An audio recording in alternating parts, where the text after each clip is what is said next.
ஆனால் வேதத்தை பின்பற்றுவதென்றால் என்ன தெளிவாக புரிந்து கொள்ளுங்கள். அது நாம் சிலுவையை ஏற்று செயல்படுவது. அடுத்து வஞ்சிக்கப்படுதல் என்றால் என்ன என்று பார்ப்போம். மோட்சம் கிடைக்காமல், உறவு கிடைக்காமல், அதாவது மோட்சம் கிடைக்காமல் வஞ்சிக்கிறார்களா, உறவு கிடைக்காமல் வஞ்சிக்கிறார்களா என்ற அடிப்படையில் அதை பார்க்க வேண்டும். வஞ்சனை என்ன? வஞ்சனை நன்கு யோசித்து பாருங்கள். வஞ்சனை என்றால் என்ன? ஏற்கனவே சொன்னேன். ஒரு தீயதை நல்லது போல் காட்டுவது, சுகர் கோட்டட் அப்படின்னு சொல்லுவார்கள் அல்லவா? இல்லைன்னா நல்லதுன்னா ஏற்கனவே பார்த்துவிட்டோம், உள்ளொன்று வைத்து வெளியில் காட்டுகிறார்கள். ஆனால் வெளியில்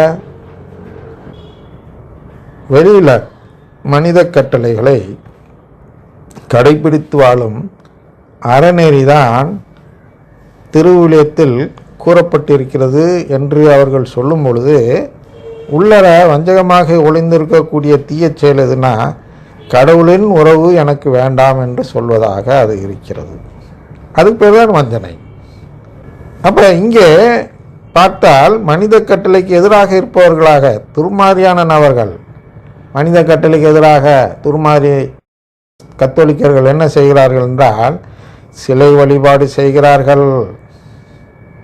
சிலைகளை வச்சு கும்புறான், அங்கே போயிடாத உனக்கு நரக தண்டனை கிடைக்கும் என்று அச்சுறுத்துவார்கள். அதுதான் மனித கட்டளை. சிலை வைத்து வழிபடாதே. அப்போ கடவுள் கட்டளை இல்லையா? கடவுள் கட்டளை எது? அவர் குடும்பத்தை தேடி வர வேண்டும், அதனால் சிலை வைத்து வழிபடாதே என்று சொன்னார். சிலை வைத்து வழிபடுவது என்பது வேறொரு நம்பிக்கை. அப்படின்னா என்ன? அந்த சிலை எது தருகிறதோ அதை கேட்பதாக பொருள்படும்.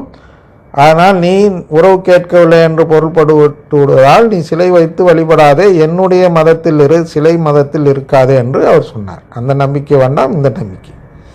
இவர்கள் என்ன செய்கிறார்கள்? சிலையை எடுத்து விட்டார்கள். ஆனால் உள்ளூர என்ன வைத்திருக்கிறார்கள் என்றால் கடவுளின் உறவு வேண்டாம் என்று கடவுளுக்கு எதிராக பேசும் செயலை உள்ளே வைத்து சிலை இல்லாமல் வழிபடுகிறார்கள். அதுக்கு பேர் தான் வஞ்சகம். இந்த வஞ்சகம் எப்படி இருக்கிறது என்றால் அதுக்குள்ள ஒரு வசனங்கள் சில வாசித்து விடுகிறேன்.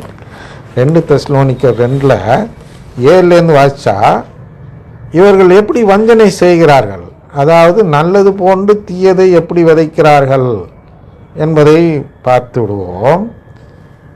எப்படி என்றால், நெறிக்கேட்டை விளைவிக்கும் ஆற்றல் ஏற்கனவே மறைவாக செயல்பட்டு வருகிறது. நெறிக்கேடு 2 தெசலோனிக்கர் 2:7 வாசிக்கிறோம். நெறிக்கேட்டை விளைவிக்கும் ஆற்றல் ஏற்கனவே மறைவாக செயல்பட்டு வருகிறது.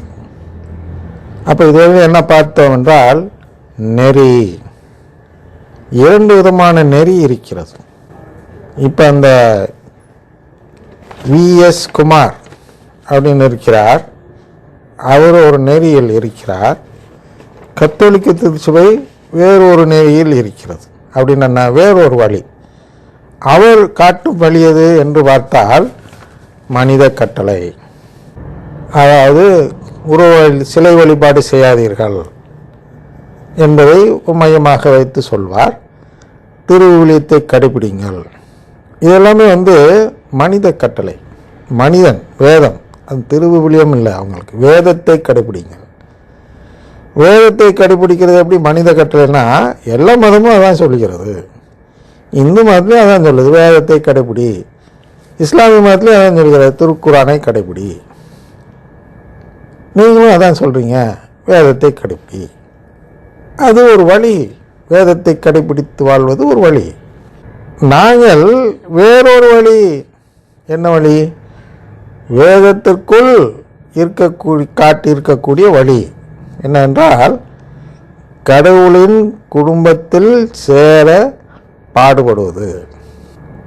இது ஒரு வழி, குடும்பத்தில் சேரும் வழி. அங்கே அறநெறி காக்கும் வழி. அப்போ இந்த அறநெறி காக்கும் வழி என்ன செய்கிறது என்றால், இந்த குடும்பத்தில் சேரும் நெறியை, அதான் அந்த நெறிக்கு கேடு விளைவிக்கிறது. அதான் நெறிக்கேடு. கடவுளின் குடும்பத்தில் நம்ம எல்லாம் சேர்க்கதான் கடவுள் மனிதனாக பிறக்க வேண்டி வந்தது என்று நாம் சொல்கிறோம்.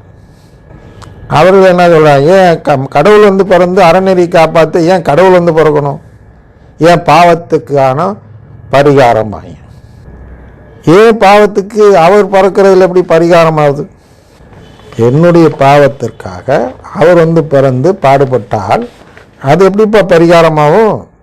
நான் தப்பு செஞ்சால் நான் தான் தண்டனை அனுபவிக்கணும்.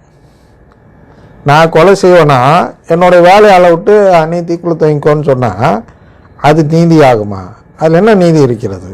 அதெல்லாம் இல்லை.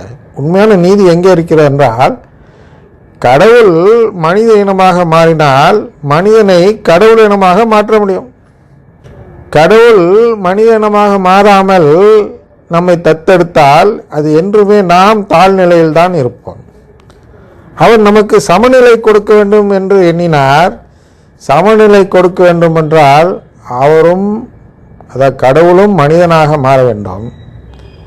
அப்போ கடவுளாகவும் மனிதனாகவும் இருக்கும் அவர் நம்மை தத்தெடுத்ததும் நாமும் கடவுளாகவும் மனிதனாகவும் மாறிவிடுவோம். அந்த நீதியை காப்பாற்ற அவர் பிறக்கிறார் மனிதனாக.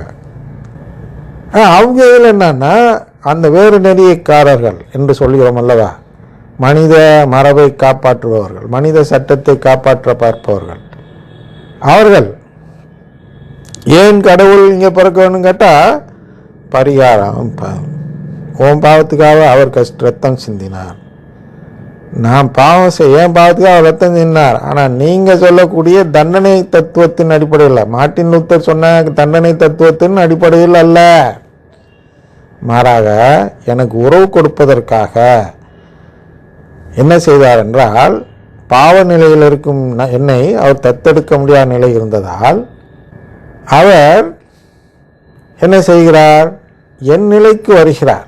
தன்னை வெறுமையாக்கி வந்து என்னை தன்னுடைய உறவுக்காரராக மாற்றி நான் என்றும் வாழும் நிலையை கடவுளா என்ற நிலையில் கிடைக்க செய்து, அதான் இயேசு கொண்டு வந்த செய்தி.